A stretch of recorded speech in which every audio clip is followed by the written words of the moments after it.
আমাদের কিবোর্ড পরিচিতি বিষয়। আমাদের এই কিবোর্ড সম্পর্কে প্রত্যেক কম্পিউটার ইউজারদের একটা ভালো ধারণা থাকা উচিত। কারণ আমাদের যে কোনো আমরা যদি কখনো কোনো জায়গাতে পরীক্ষা দিতে প্র্যাকটিক্যাল টেস্ট দিতে যাই তখনও কিন্তু আমাদের এই কিবোর্ড সম্পর্কে কিন্তু অনেক প্রশ্ন করে। তো কিবোর্ড সম্পর্কে দেখবা যে আমরা তুমি যদি কোনো একটা প্রতিষ্ঠানে 100 জন মানুষকে যদি এক জায়গায় করো কম্পিউটার ইউজার ভালো কম্পিউটারের কাজে দক্ষতা কিবোর্ড সম্পর্কে যদি প্রশ্ন করে দেখো যে কয়টা কি সম্পর্কে তারা জানে, হয়তো 100টার মধ্যে তুমি দেখা যাচ্ছে যে 20টা কি 25টা পাবে, বাকিগুলো দেখবে যে কিবোর্ড সম্পর্কে তারা খালি কম্পোজই করতে পারে, হ্যাঁ, আর গেট আপ সেটা ওই মাউস দিয়ে করে। আমরা এখানে জানবো কিবোর্ডের সাহায্যে প্রত্যেকটা কি এর কাজ কি, মাউস ছাড়া কিবোর্ডের সাহায্যে কিভাবে কাজ করা যায় এবং কিবোর্ডের সাহায্যে কিভাবে কম্পিউটার বন্ধ করা যায়, রিস্টার্ট করা যায়, সব বিষয়গুলো আমরা এখানে জানবো। আমরা শুরু করি। দেখো প্রথম যে কিটা আছে এখানে আমাদের সর্বপ্রথম যে কিটা আছে এখানে এই কিটার নাম হচ্ছে ই, সংক্ষেপে লেখা আছে ইএসসি। এটাকে বলা হয় এসকেপ কি।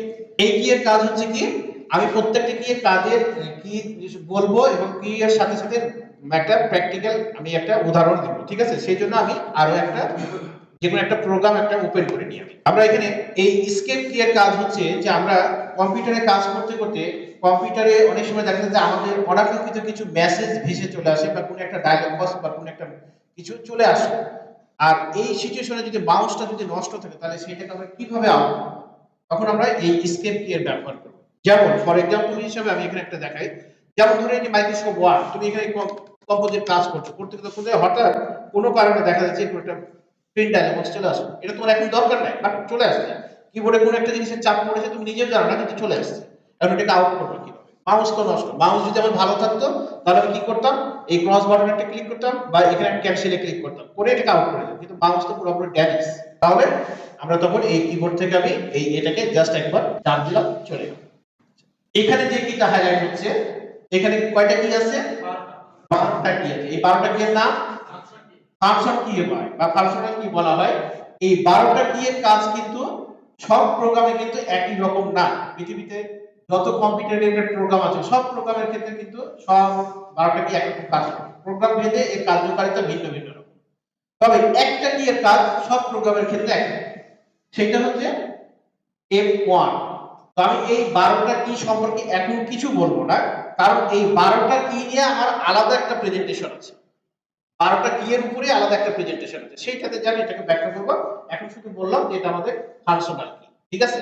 এরপর আমরা এখানে আসি, এতগুলো কি এর মধ্যে শুধুমাত্র রেড কালার দিয়ে যেটুকু মার্ক হলো সেইটুকু আলাদা একটা নাম আছে, এই নামটা হচ্ছে কি, এটাকে আমরা বলি এটাকে আমাদেরকে অপারেশন কি বলা হয় আর অ্যালফাবেটিক্যাল কি বলা হয়। এরপর এখানে যাই, এটার নাম হচ্ছে আমাদের ব্যাক স্পেস কি। তো ব্যাক স্পেস কি এর কাজ কি আমি এটা একটু উদাহরণ দিয়ে দিই। তো ব্যাক স্পেসের একটা অফিস আমরা এখানে এটা লাইন, এখানে যদি আমরা এটাকে মুছতে যাই তাহলে আমাদের দেখা যায় কার্সর, ব্যাক স্পেসের কাজ হচ্ছে কার্সর যখন যেখানে অবস্থান করবে ঠিক তার ডান দিকের ক্যারেক্টারগুলোকে মুছতে, যেমন আমরা যদি এখানে জাম্পসের পরে রেখে দিই, এখন যদি আমরা ব্যাক স্পেসটা চাপ দিই তাহলে কি আমাদের কার্সর কি ডান দিকের গুলো মুছবে না বাম দিকের গুলো মুছবে? আমাদের এটা আমরা আমি এর সাথে সাথে একটু আমি ইয়াটাও দেখিয়ে দিই, এই যে অন স্ক্রিন কিবোর্ড নিয়ে আসার কমান্ড দেখো, এটাকে ওএস কে এটা লিখে এই ইন্টার দিলে এই যে চলে আসবে স্ক্রিনে, এই যে এটাকে হচ্ছে অন স্ক্রিন কিবোর্ড, যেটা আমি কিবোর্ড পরিচিতির সময় দেখালাম, ঠিক আছে? ওইটা কিভাবে নিয়ে আসলাম, এই এই যে উইন্ডোজ কি আর আর চাপ দিলাম প্রথমে, ঠিক আছে? আমি কিবোর্ড থেকে উইন্ডোজ কি আর চাপ দিলাম দিয়ে এখানে লিখলাম ওএস কে, তার মানে অন স্ক্রিন কিবোর্ড, ঠিক আছে? যে ওকে করলাম, এই যে স্ক্রিনটা চলে আসলাম, আমি এটা অন করে রাখলাম এই কারণে তোমাদের দেখানো যায়। এইটা হচ্ছে আমাদের ব্যাক স্পেস, তাই না? তো এই ব্যাক স্পেসের কাজ হচ্ছে যখন যেখানে কার্সর থাকবে সেটা যদি চাপ দিই, চাপ দিলে এটা মুছতে থাকবে। আচ্ছা, তারপর আমরা চলে যাই আবার আমাদের প্রেজেন্টেশনে, এটাকে একটু মিনিমাইজ করি। আচ্ছা, এরপর আমাদের যেটা আছে এখানে, এখানে আমাদের যেটা আছে এবার হচ্ছে স্পেস বার। তো আমরা যে স্পেস বারের কাজ কি এটা কম বেশি সবাই জানি, যে আমরা একটা শব্দ লেখার পর দুইটা শব্দের মাঝখানে একটা করে গ্যাপ সৃষ্টি করার জন্য আমরা এই স্পেস বারটা ব্যবহার করি। যেমন আমরা এখানে লিখলাম কিছুক্ষণ আগে যে টপিকগুলো আমরা এখানে লিখলাম, এখানে এই যে যেমন there is no God, but Allah, এই যে মাঝে একটা করে গ্যাপ রেখেছি না, এই গ্যাপটা সৃষ্টি হয়েছে কি স্পেস বার। তবে আমরা যদি মনে করি যে গ্যাপটা ছোট হয়ে যায় একটু বেশি বড় করব, তাহলে সেক্ষেত্রে যদি দুইটা স্পেস দিই তাহলে কি যুক্তিসঙ্গত হবে? দুইটা দিলে এটা রং, ঠিক আছে? দুইটা দিলে এটা রং প্রসেস। কিভাবে রং প্রসেস হয় আমি একটু পরে উদাহরণ দিয়ে দেখাচ্ছি। এখানে মাইক্রোসফট ওয়ার্ডে আসলাম, ঠিক আছে? মাইক্রোসফট ওয়ার্ডে আসলাম, দেখো মাইক্রোসফট ওয়ার্ডে এসে আমি যদি এই লাইনটাকে আমি এই মার্জিন থেকে যদি সামনের দিকে হাফ ইঞ্চি করে মুভ করতে চাই তাহলে আমাকে ট্যাব যদি দিই, এই যে ট্যাবে দেখো দুইটা অ্যারো আছে, প্রত্যেক ট্যাবে কিন্তু দুইটা অ্যারো কি আছে। তো আমরা এখান থেকে এই যে যতবার চাপ দিচ্ছি এই যে স্কেল বরাবর দেখো, স্কেল এখানে স্কেল আছে, স্কেল থেকে দেখো হাফ ইঞ্চি করে সামনের দিকে মুভ হচ্ছে, এইটা একটা কাজ। তারপর আমরা যদি কোনো মাইক্রোসফট ওয়ার্ডে যদি টেবিল নিয়ে কাজ করি, যে টেবিল নিয়ে কাজ করি, এই যে টেবিল তৈরি করলাম, এই একটা ঘর থেকে আরেকটা ঘরে যদি মাউস ছাড়া যেতে চাই, এই যে ট্যাব দিয়ে যেতে পারবো। আমরা এখানে 1 2 3 4 5 ট্যাব দিচ্ছি আর লিখছি, ঠিক আছে, মাউস ছাড়া। আমরা মাউস থাকলে কি করতাম, এভাবে একটা ক্লিক করতাম, তারপর এখানে লিখতাম, আবার এখানে ক্লিক করতাম, তারপর আবার এইভাবে লিখতাম। মাউস থাকলে এটা কাজ করতাম, কিন্তু মাউস ছাড়া আমরা এইভাবে মুভ করলাম। আবার যদি এমন হয়, এটা তো সামনের দিকে যাচ্ছি, এবার 7 6 5 4 3 2 1 পিছন দিকে যদি ফিরে আসতে চাই তাহলে কি করব? তাহলে এর সঙ্গে একটা বাড়তি কি যুক্ত করবে, শিফট। শিফট ধরে যদি আবার ট্যাব দিই তাহলে উল্টা দিকে যাবে, যে উল্টা দিকে যাচ্ছে, ঠিক আছে। তাহলে মাউস থাকলে আমরা ডাইরেক্ট এভাবে ক্লিক করতাম, মাউস নাই তাহলে কি পিছন দিকে যেতে পারবো না, সামনেই যাবে তা না। ট্যাবে এইখানে দেখো দুইটা অ্যারো দেয়, দুইটা অ্যারো মানে এটা সামনেও যাওয়া যাবে পিছনেও যাওয়া যাবে, ঠিক আছে। এছাড়া আরো অনেক মাল্টিপল কাজ আছে এটার মাধ্যমে আমরা করতে পারি। এই যে এখানে যেটা আছে এটা আমাদের ক্যাশ লক কি। ক্যাশ লক কি এর কাজ হচ্ছে কি, যে আমরা কিবোর্ডে যখন ক্যাশ লক কিটা অন করি তখন এই যে আমাদের এখানে একটা লাইট জ্বলছে, আর আবার এখন যদি ক্যাশ লক কি চাপ দিই তাহলে আরেকটা লাইট জ্বলবে, আরেকটা লাইট জ্বলবে, আবার চাপ দিলে অফ হবে। তো লাইট যদি জ্বলে থাকে আর তাহলে সেই ক্ষেত্রে আমাদের যদি মাইক্রোসফট ওয়ার্ডে আমরা কম্পোজ করি তাহলে আমাদের লেখা গেলে হবে সব ক্যাপিটাল লেটার, আর যদি লেখা লাইট যদি অফ থাকে তাহলে আমাদের হবে স্মল লেটার। অনেক সময় এরকম হতে পারে যে পুরো একটা লাইন আমাকে টাইটেল লিখতে হবে ক্যাপিটাল লেটার, তখন আমি ক্যাশ লকটা অন করে দিয়ে লিখবো আর কি, ঠিক আছে। এটা হচ্ছে ক্যাশ লকের কাজ। তারপর আমাদের এখানে দেখো শিফট, এই যে শিফট, দুই পাশে দুইটা শিফট আছে। শিফটের কাজ হচ্ছে যে কোনো শব্দের প্রথম অক্ষর ক্যাপিটাল করা, যেমন সাপোজ তুমি বাংলাদেশ লিখছো, এখন বিটা বড় হাতের দরকার, তাহলে সেই জন্য ক্যাশ লক অন করবো না, কারণ ক্যাশ লক তো সমস্ত কি ক্যাপিটাল করার জন্য, আর কোনো একটা শব্দের প্রথম অক্ষর ক্যাপিটাল করার জন্য আমি শিফট চেপে সেই অক্ষরটাকে চাপ দিব, তাহলে আমার এটা ক্যাপিটাল। এছাড়া তো আরো অনেক কিছু, যেমন আমি শিফট আর ট্যাব দিয়ে এখনই দেখালাম যে সামনে পিছনে মুভ করা যাচ্ছে, এরকম আরো অনেক আছে। তারপরে শিফট প্লাস F3 প্লাস করলে আমাদের কেস পরিবর্তন হয়, ঠিক আছে। তো এগুলো আমরা দেখবো ইনশাল্লাহ। তারপর আমাদের এখানে কন্ট্রোল, সাধারণত কিবোর্ডের শর্টকাট কমান্ড ব্যবহার করার জন্য আমরা এটাকে ব্যবহার করি, যেমন কন্ট্রোল সি দিলে কপি হয়, কন্ট্রোল ভি দিলে পেস্ট হয়, কন্ট্রোল পি দিলে প্রিন্ট হয়, কন্ট্রোল আই দিলে ইটালিক হয়, কন্ট্রোল বি দিলে বোল্ড হয়, তারপর কন্ট্রোল ইউ দিলে আন্ডারলাইন হয়, তাই না, এরকম অসংখ্য কমান্ড আছে, সেই জন্য এটাকে ব্যবহার। তারপর এখানে আমাদের যেটা আছে এটা হচ্ছে মাইক্রোসফট কি বলা হয়, ঠিক আছে। মাইক্রোসফট কি এর কাজ হচ্ছে কি, যে আমরা এটাকে চাপ দিয়ে আমরা স্টার্ট মেনুটাকে অ্যাক্টিভ করতে পারি। আমি মাইক্রোসফট কি চাপ দিলাম, স্টার্ট মেনুটা অ্যাক্টিভ হয়ে গেল। এখান থেকেও কিন্তু আমরা চাইলে যে ট্যাব ব্যবহার করে এখন এই যে কোনো জায়গাতে আমরা মুভ করতে পারি, ঠিক আছে। এবং এখান থেকে আমরা চাইলে কম্পিউটার বন্ধও করতে পারি। দেখো মাইক্রোসফট কি চাপ দিলাম, কয়েকবার ট্যাব দিলাম, এই যে আমার এখান থেকে এই যে সিলেক্ট হচ্ছে, এই যে আমার টাইটেলটা সিলেক্ট দিয়ে এবার অ্যারো দিয়ে এখানে আসলাম। এখন যদি আমি এখানে কি করি, ইন্টারপ্রেস করি, তাহলে এখানে আমার পাওয়ার বাটনের মধ্যে যা কিছু আছে সেটা বেরিয়ে আসলো। এখন যদি আমি মনে করি কম্পিউটার লক করব বা স্লিপ করব বা শাটডাউন করব বা রিস্টার্ট করব, যেটাই করতে চাই সেটা সিলেক্ট করে জাস্ট করে ইন্টারফেস করব, তাহলেই কিন্তু আমার কম্পিউটার। অল্টার কি, এই যে এটা এই পাশে একটা অল্টার কি আছে, কিছু কিছু কি কিন্তু আমাদের লেফট সাইডেও আছে রাইট সাইডে, এটা হচ্ছে কাজের সুবিধার্থে আমাদের রাখা হয়েছে, যেন আমাদের লেফট হ্যান্ড যেন রাইট সাইডে যায় এবং রাইট সাইডের হ্যান্ড যেন আমাদের লেফট সাইডে না যায়, যার কারণে এটা এইভাবে যদি এলোমেলো করি তাহলে আমাদের হাতের স্পিড উঠবে, যার কারণে এখানে। যেমন এখানে অল্টার কি, এটাও কিন্তু আমাদের শর্টকাট কমান্ডের জন্য ব্যবহার করা হয়। আমরা বিভিন্ন প্রোগ্রাম ব্যবহার করতে যে কন্ট্রোল অল্টার শিফট এগুলো কিন্তু বিভিন্ন সময় আমরা কিন্তু ব্যবহার করব। যেমন মাইক্রোসফট ওয়ার্ডে একটা জিনিস আছে যে আমরা এই অল্টার কিকে ব্যবহার করে যে কোনো ট্যাবকে অ্যাক্টিভেট করতে পারি। এই যে যেমন এই যে এগুলোকে বলা হচ্ছে কি home, insert, page layout, reference, mailing, review, view, এগুলোকে বলা হয় ট্যাব, ঠিক আছে। আগে এগুলোর নাম ছিল মেনু, এখন কিন্তু আর মেনু বলা যাবে না, এখন কিন্তু এগুলোর নাম হচ্ছে ট্যাব, ঠিক আছে। আমরা এখনো কিন্তু অনেক সময় দেখি অনেক প্রতিষ্ঠান এগুলোর পরিচয় করানোর সময় বলা যায় এগুলো মেনু, আসলে এখন মেনু বলা যাবে না, কারণ যেহেতু আপডেট হয়েছে এটার নামও চেঞ্জ হয়ে গেছে, ঠিক আছে। এটাকে এখন বলা হয় রিবন ট্যাব। তো এখন এই সমস্ত মেনু ধরো আমার এখন এই যে এখন এটা কোথায় অ্যাক্টিভ হচ্ছে, ডিজাইন। এখন আমাকে মনে করো হোমে যেতে হবে, কারণ এখন আমার মাউস কাজ করছে না, আমি হোমে যাব কিভাবে, তাহলে আমি এখান থেকে অল্টারটাকে প্রেস করবো, অল্টার প্রেস করলে আমি এখান থেকে আমার কিন্তু এটা কিন্তু অ্যাক্টিভ হয়ে যাবে। এখন এখানে আমি যেই ট্যাবে প্রবেশ করতে চাই শুধুমাত্র কি করতে হবে, সেই অ্যারো দিয়ে যাব না। দেখো প্রত্যেকটা ট্যাবের সাথে একটা করে অক্ষর হাইলাইট করছে, তাহলে এই প্রত্যেকটা ট্যাবের সাথে একটা অক্ষর হাইলাইট করার মানে হচ্ছে যে তুমি কিবোর্ড থেকে সেই অক্ষরটা হিট করো। এখন আমি যদি মনে করি ইনসার্টে যাবো, এন চাপ দিলাম, এই যে এবার খুলছে দেখো। তারপর আমি মনে করি একটা পিকচার নিয়ে আসবো, স্ক্রিনে একটা পিকচার আনা দরকার, আমি পিকচারে দেখো পি হাইলাইট হইতে পি চাপ দিলাম, মাউস কিন্তু ধরছি না, মাউস কিন্তু আমার চেঞ্জ। এখন আমার এখান থেকে কোনো একটা ছবি দরকার, আমি এসে কি করবো, ট্যাব দিব, ট্যাব দিয়ে দিয়ে আমি এখান থেকে চলে আসবো তো কোথায় আমার ছবি আছে, ঠিক আছে। এভাবে ট্যাব দিয়ে আমরা নিচের দিকে চলে আসবো।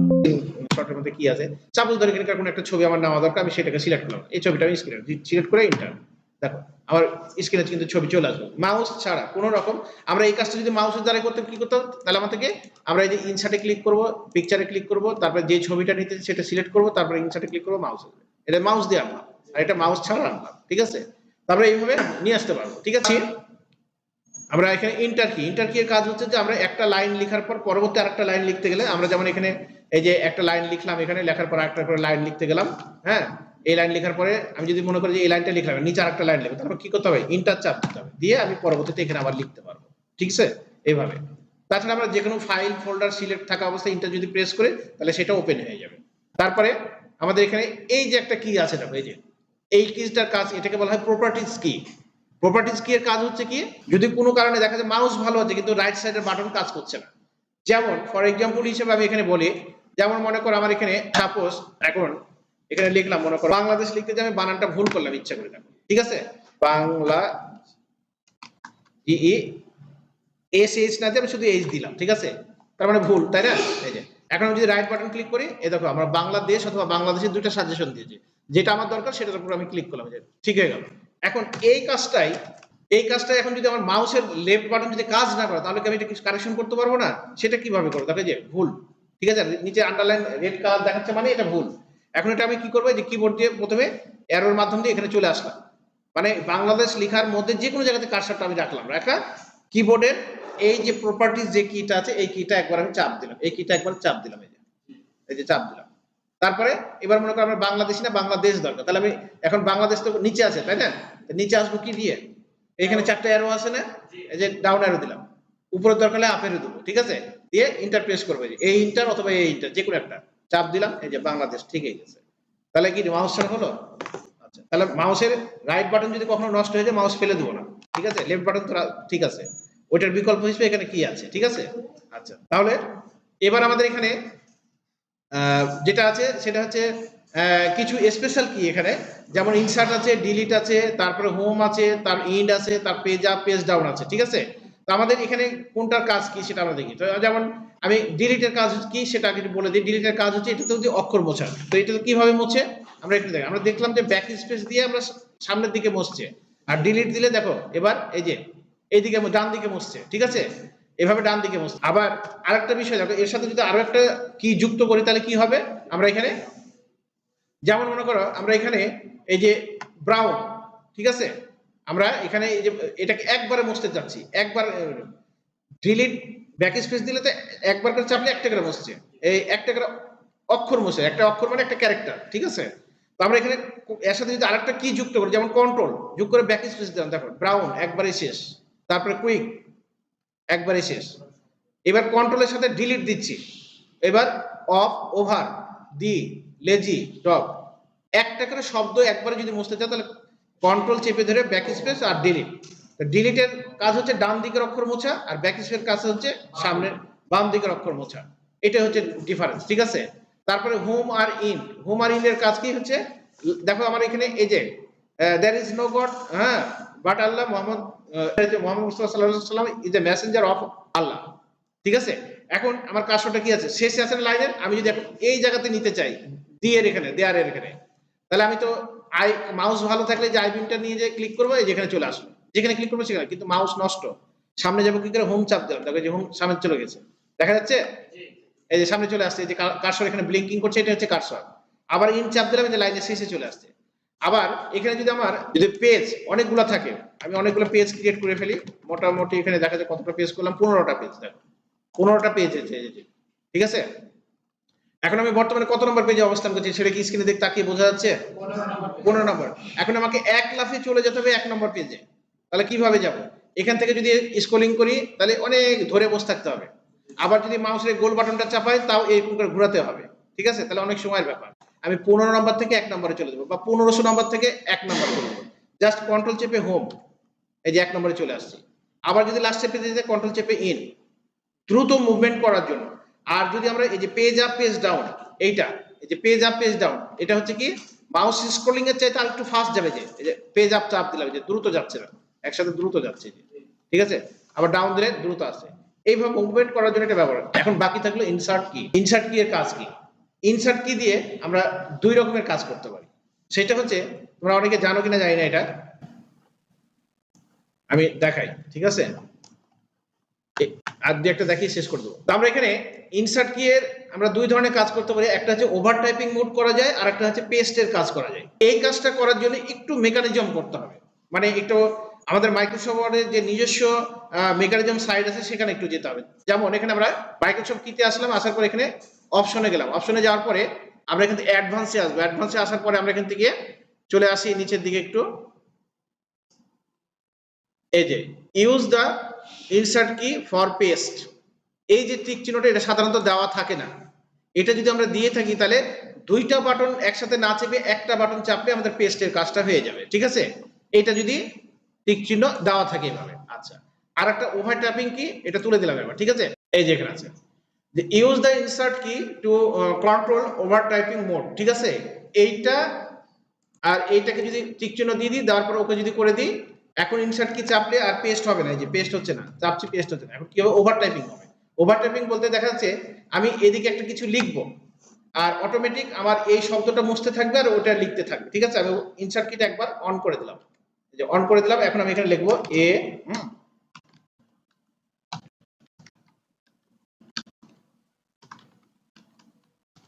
আমি কিন্তু ওগুলো একা একাই মুছছে কিন্তু, ঠিক আছে, এইটাকে বলা হয় ওভার টাইপিং। অনেক সময় দেখা যাচ্ছে অনেকে ব্যস্ততার কারণে শব্দটা মোছার সময় না, ইনসার্টকে চেপে রেখে দিল, বাস পুরো প্যারাগ্রাফ মুছবে, যখন যেটা প্রয়োজন দেখা যায় হয়তো এখানে আমার এইটুকু দরকার আছে, এটাকে আর সে মুছবে, এটা পরে যে আবার ইনসার্ট কি প্রেস করে দিবে, আবার অটোমেটিক মুছতে থাকবে। এই দুই ভাবে ইনসার্ট কি দিয়ে কাজ করা যায়। এরপরে আমাদের এখানে যেটা আছে, এই তো অ্যারো কি এর ব্যবহার তো আমরা জানি, কার্সরকে উপরে নিচে ডানে বামে নিয়ে যাওয়ার জন্য এটা ব্যবহার করা, এটা আমরা সবাই জানি কম বেশি, হ্যাঁ, অ্যারো কি বলা হয়। এরপরে আমাদের এখানে কিছু স্পেশাল কি আছে, তো এখানে আমরা ম্যাথমেটিক্যাল কাজ করার জন্য, হিসাব নিকাশের কাজ করার জন্য এটা ব্যবহার করে থাকি, ব্যাংকিং সেক্টর সবচেয়ে বেশি ব্যবহার করা হয়। তবে এখানে একটা ব্যাপার আছে, এখানে আমাদের সবগুলা কি এর মধ্যে এখানে একটা ইন্টার কি আছে, আমাদের যদি এই ইন্টার কি নষ্ট হয়ে যায়, কিবোর্ড আমরা ফেলে দেবো না, এটার পরিবর্তে আমরা এটাকে ব্যবহার করতে পারবো, বা এটা নষ্ট হয়ে গেলে আমরা এটা ব্যবহার করতে পারবো। তারপরে এখানে যোগ বিয়োগ, এটা হচ্ছে গুণ চিহ্ন, গুণ চিহ্ন মানে স্টার, ঠিক আছে, আমরা সাধারণত গুণ চিহ্ন মানে ক্রসকে বুঝে থাকি, এখানে কিন্তু স্টার। আর এটা হচ্ছে ভাগ চিহ্ন, ভাগ চিহ্ন বলতে আমরা একটা মাইনাস চিহ্ন, উপরে একটা ফোঁটা নিচে একটা ফোঁটা, এটা জানি, কিন্তু এটা হচ্ছে মাইনাস চিহ্ন, ভাগ চিহ্ন। আর এখানে হচ্ছে নাম্বার আছে, এখানে 1 2 3 4 আছে, এখানেও কিন্তু 1 2 3 4 আছে, তাহলে এখানে দেওয়ার কি দরকার ছিল, এটা ম্যাথমেটিক্যাল কাজ করার জন্য এটা বেশি ব্যবহার করা হয়। আর সবগুলো কি এর মধ্যে একটা কি আছে এখানে, যেখানে আছে নাম লব। আমরা যদি নরমাল এখানে কম্পোজ করি, তাহলে লাইট অফ থাকা যদি করি, তাহলে এখানে যদি তাহলে 1 2 3 4 5 6 7 8 9 10 এগুলো সব পাবো, প্লাস মাইনাস ইনটু ডিভাইডেড এগুলো পাবো। আর লাইটটা যদি অফ থাকে তাহলে আমরা কি পাবো এখান থেকে, এই যে দেখো, এই চারটা অ্যারো যদি কখনো নষ্ট হয়ে যায়, তার বিকল্প হিসেবে কিন্তু এখানে কিন্তু চারটা অ্যারো আছে, দেখো তো দেখা যাচ্ছে কি, কোথায় কোথায় আছে, আপ অ্যারো কোথায় আছে, আপ অ্যারো হচ্ছে এই যে এই আপ অ্যারো 8 এ, এই যে ডাউন অ্যারো 2 তে, তারপর হচ্ছে লেফট অ্যারো 4 এ, তারপর হচ্ছে রাইট অ্যারো 6 এ, ঠিক আছে। তারপরে এটা যদি অফ থাকে তাহলে আমাদের এই চারটা অ্যারো যদি কখনো নষ্ট হয়ে যায় তাহলে এই চারটাকে ব্যবহার করি। এইবার আমরা এখানে এই তিনটা কি সম্পর্কে একটু বলি। একটা হচ্ছে প্রিন্ট, স্ক্রিন, স্ক্রল লক আর পুশ ব্রেক, প্রত্যেকটা কিবোর্ডে আছে কিন্তু আমরা এটাকে জানি, কে কে জানে এটা প্রিন্ট স্ক্রিনের কাজ কি, আপনি জানেন না, এটা একজন জানে। তো এটার কাজ হচ্ছে যে আমরা এটা জাস্ট ক্যামেরার ফ্ল্যাশ বাটন, ঠিক আছে, ছবি তোলার জন্য ব্যবহার করা হয় না এরকম। ধরো এই যে টোটাল যে স্ক্রিনটা আমরা দেখতে পাচ্ছি, এটার একটা ছবি তুলবো, আমি কন্ট্রোল চেপে প্রিন্ট স্ক্রিনটা চাপ দিলাম, হ্যাঁ, স্ক্রিনশট যেটাকে বলে। আমরা এবারে ইমেজ ওয়ারে আসলাম, এসে এখানে পেস্ট করে দিলাম, এই যে দেখো আমার ছবিটা তুলে আসছে। এটা কি প্রোগ্রাম, যে প্রোগ্রামে পেস্ট করলাম, এই যে পুরো স্ক্রিনের ছবি ছিল। আগে আমাদের মানে যখন কোনো থার্ড পার্টি ইউটিলিটি ব্যবহার করে, সফটওয়্যার ব্যবহার করে, তখন স্ক্রিনশটগুলো অনেকে এইভাবে নিত, বা এখনো অনেকে জানে না, সফটওয়্যার দিয়েই নেয়, ঠিক আছে, কিন্তু এখান থেকে আমরা চাইলে এখান থেকে শর্ট নিতে পারি। F1 থেকে F12 পর্যন্ত এটা আরেকটা প্রেজেন্টেশন নিয়ে আমি আলোচনা করব, এটা আলোচনা করতে গেলে আরো আধা ঘন্টার মতো চলে যাবে, অত নামাজের সময় আছে, আমি আর কিছু বলছি না। এই ক্লাসটা এখানেই শেষ।